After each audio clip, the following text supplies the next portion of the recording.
Le dernier quart d'heure de Smartbourg chaque lundi, c'est notre quart d'heure américain, bien sûr, pour traiter de la vie politique et économique américaine avec notre correspondant américain, Pierre-Yves Dugas, en visio, à distance, avec nous. Bonsoir Pierre-Yves.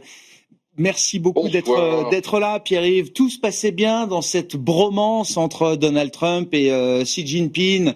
Les deux hommes se respectent, les deux hommes sont à la tête d'une superpuissance.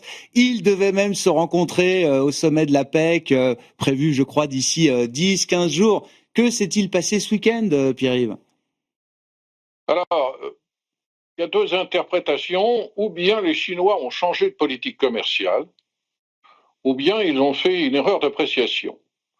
En envoyant une lettre, le ministère chinois du commerce à tous les partenaires de la Chine, en expliquant que dorénavant, dès qu'un produit contient 0,1% de terres rares chinoises, il va faire l'objet de mesures de contrôle d'exportation et d'un processus de déclaration extrêmement compliqué, extrêmement détaillé, qui de fait donne l'impression de vouloir donner à la Chine un veto sur l'utilisation des terres rares chinoises, y compris sur le marché secondaire aux exportations. Il y a un changement de politique commerciale de la Chine qui est jugé inacceptable par les États-Unis. Curieusement, les Européens sont silencieux. Et qui a déclenché une violente colère de la part du président Trump qui promet maintenant, si le changement de politique se vérifie, d'ici le 1er novembre, d'imposer une forte augmentation de droits de douane de 100%. Ou alors c'est une erreur d'appréciation de bureaucrates chinois. C'est la porte ouverte en tout cas, qui a été donnée encore tout à l'heure par Scott Bessent, le secrétaire américain au Trésor, qui dit tout ça peut se négocier, tout ça peut se corriger si les Chinois reconnaissent qu'ils ont parlé trop vite et qu'ils ont mis en place une usine à gaz qui est inacceptable. Cela dit, je dis usine à gaz, mais lui, il emploie une autre formule qui nous montre bien que Scott Bessent, qui est un homme calme, qui est un homme posé, qui est un homme très diplomate et très prudent, n'est pas du tout content et qu'il partage la colère du président Trump, puisque Scott Bessent tout à l'heure a dit les Chinois ont pointé un bazooka sur la chaîne d'approvisionnement industriel de tous les pays du monde. C'est inacceptable. Nous allons procéder à une rapide consultation à Washington en ce moment, où se tiennent les réunions annuelles de la Banque mondiale et du FMI, avec nos alliés pour dégager une position commune et faire comprendre à Pékin que cette position est inacceptable. Ce que redoutent en particulier les Américains, c'est que la Chine, par une sorte de porte dérobée, introduisent des contrôles aux exportations qui, par exemple, rendront impossible à l'industrie européenne de fabriquer des armes pour les livrer à l'Ukraine. Cette affaire de contrôle des terres rares va très très loin. Ouais.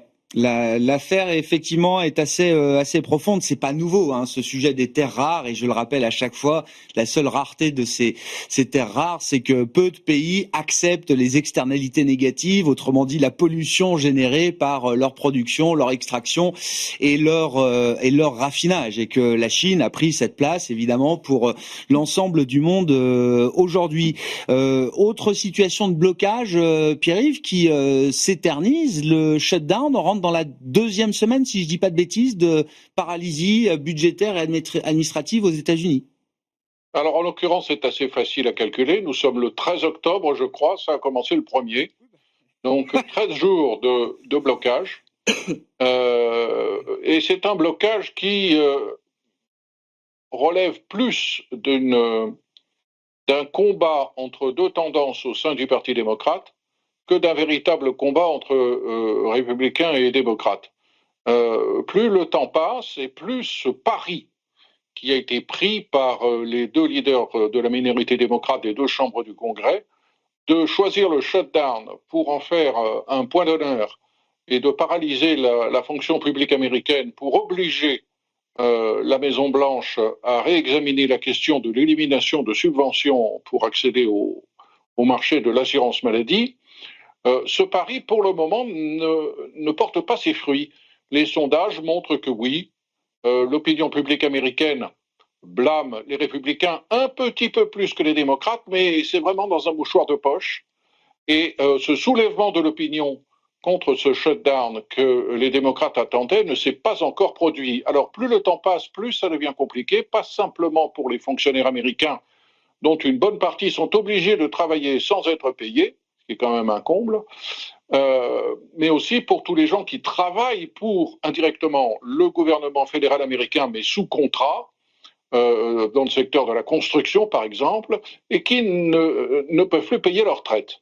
Donc, c'est une situation qui est en train de pourrir, et c'est une situation sur le pourrissement duquel les démocrates comptaient, et la Maison-Blanche a procédé à deux tactiques, a utilisé deux tactiques qui ont un petit peu pris les démocrates à contre-pied. Première tactique, ils ont mis à exécution la menace dont nous parlions la semaine dernière, à savoir que le président des États-Unis a tout simplement commencé à licencier, et non plus mettre à pied temporairement, à licencier des fonctionnaires fédéraux. Les démocrates disent qu'il n'a pas le droit de le faire, on a saisi la justice, il va falloir encore s'expliquer, mais c'est tout de même quelque chose comme 4200 fonctionnaires fédéraux américains dans 7 agences qui maintenant n'ont plus d'emploi.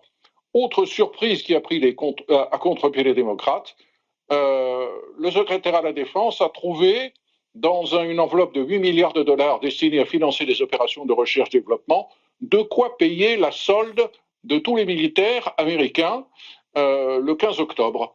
Donc on attendait cette échéance comme une échéance humiliante et les démocrates voulaient l'utiliser comme une preuve du manque de pitié des républicains pour le sort des soldats. Eh bien non, les soldats seront payés. Mais vous dites là, les républicains sont en train de reprendre un peu la main dans cette bataille politique autour de ce shutdown.